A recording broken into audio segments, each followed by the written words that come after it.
Numbers chapter 30. I finally have coffee now, so I should get better here. Sorry. Chapter 30 of Numbers, verse 1. And Moses spake unto the heads of the tribes concerning the children of Israel, saying, This is the thing which the Lord hath commanded. If a man vow a vow unto the Lord, or swear an oath to bind his soul with a bond, he shall not break his word, he shall do according to all that proceedeth out of his mouth.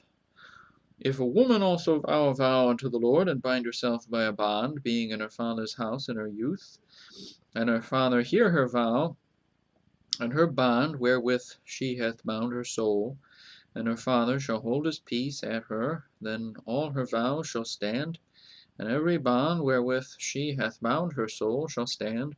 But if her father disallow her in the day that he heareth not any of her vows, or of her bonds wherewith she hath bound her soul, shall stand, and the Lord shall forgive her, because her father disallowed her.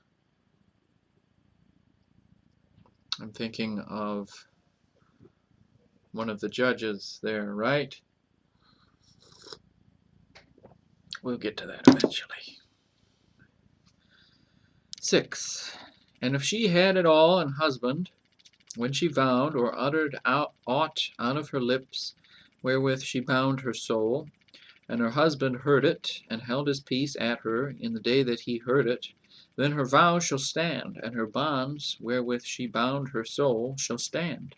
But if her husband disallowed her on the day that he heard it, then he shall make her vow which she vowed, and that which she uttered with her lips, wherewith she bound her soul, of none effect, and the Lord shall forgive her. But every vow of a widow, and of her that is divorced, wherewith they have bound their soul, shall stand against her. And if she vowed in her husband's house, or bound her soul by a bond with an oath, and her husband heard it, and held his peace at her, and disallowed her not, then all her vows shall stand, and every bond wherewith she bound her soul shall stand.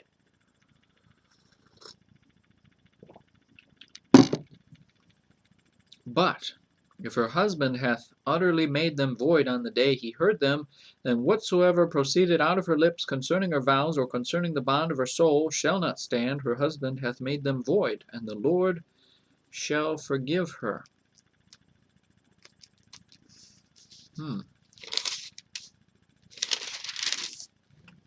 Every vow and every binding oath to afflict the soul, her husband may establish it, or her husband may make it void.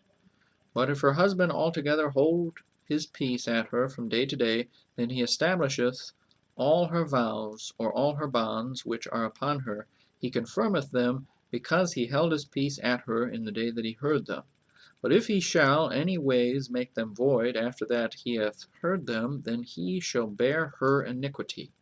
These are the statutes which the Lord commanded Moses between a man and his wife, between the father and his daughter, being yet in her youth in her father's house.